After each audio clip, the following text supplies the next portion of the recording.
Mary was about to give birth, but she was still negotiating business at the company. But Mary didn't expect that. She only took one day off to give birth when the president's daughter decided to fire her. Mary was shocked when she heard the news. She immediately went to see the company president. Unexpectedly, the president also wanted to fire her. Although Mary was very disappointed, she still left the company with dignity. At that time, the president and his daughter didn't know that they would pay a heavy price for their arrogance. It turned out that the president's daughter was named Anna. After Anna fired Mary, the company lost its sales director, so Anna called a young female employee to her office. The young employee's name was Susan. The foolish Anna believed that Susan's performance was as good as Mary's, and since Susan was younger than Mary, that must mean Susan was more capable than Mary. So Anna appointed Susan as the new sales manager. But Anna didn't know that Mary and Susan were good friends. All of Susan's achievements had been given to her by Mary, but to get the sales manager position, Susan hid this truth from Anna. Meanwhile, other employees were very dissatisfied with Susan becoming the manager,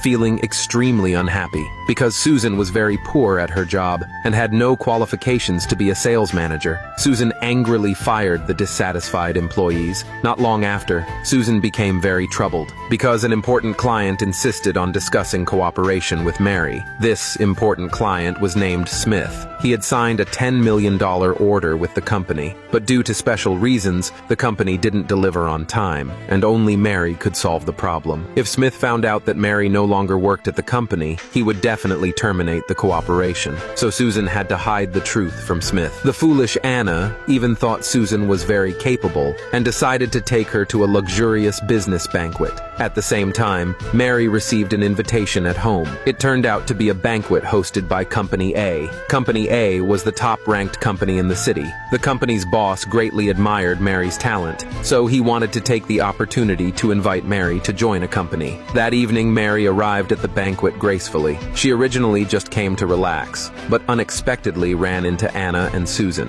Anna immediately mocked Mary, calling her a useless loser. Susan quietly lowered her head beside her. Mary thought Anna must be out of her mind, since she had already left the company, yet still held such great malice toward her. Mary warned Anna not to regret her words. Anna just sneered disdainfully. She proudly claimed that ever since Mary left, the company's performance had improved. But Anna didn't know that this month's performance numbers were actually from the resources Mary had passed to Susan before she resigned. Mary remained completely calm. She didn't like arguing with foolish Anna. Unexpectedly, Anna was enraged by Mary's calmness. She loudly accused Mary of corruption and bribery. The other guests at the banquet were shocked. None of them believed Mary would ever do such a thing, but Anna even called Susan over to testify. Susan felt extremely guilty, but she still loudly slandered Mary. She not only accused Mary of abusing her power, but also defamed her reputation. Mary loudly refuted all of it, but she couldn't stop the rumors from spreading. Just then, Smith stormed into the banquet hall furiously. He angrily questioned Susan about when she would solve the order issue. Susan panicked. She hurriedly tried to calm Smith down. Anna, standing nearby, thought it was a trivial matter and arrogantly told Smith not to be petty. Unexpectedly, Smith directly insulted Anna, calling her stupid, because for every day his factory was delayed, he lost $100,000. Anna felt embarrassed. She immediately ordered Susan to fix the issue, but Susan had no ability to fix it. She instantly thought of asking Mary for help. So Susan came up with an idea. She suddenly left the banquet hall. Meanwhile,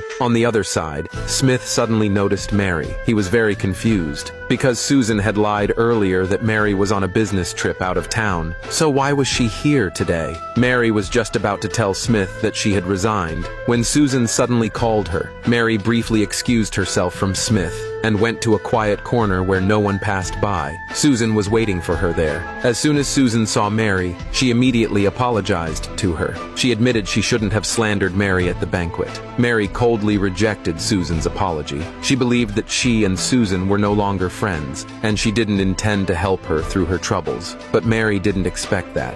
Susan mentioned the other senior employees. She promised to take care of them in Mary's place at the company and make sure they were looked after. Mary was a loyal and righteous righteous person. For the sake of the employees' well-being, she agreed to help Susan. But Mary didn't know that Susan was actually lying. She had already fired those senior employees long ago. Unaware, Mary quickly helped Susan analyze the problem. To solve the company's issue, she instructed Susan to invite the president of Company A. At that moment, Mary still didn't know that the president would soon become her new boss.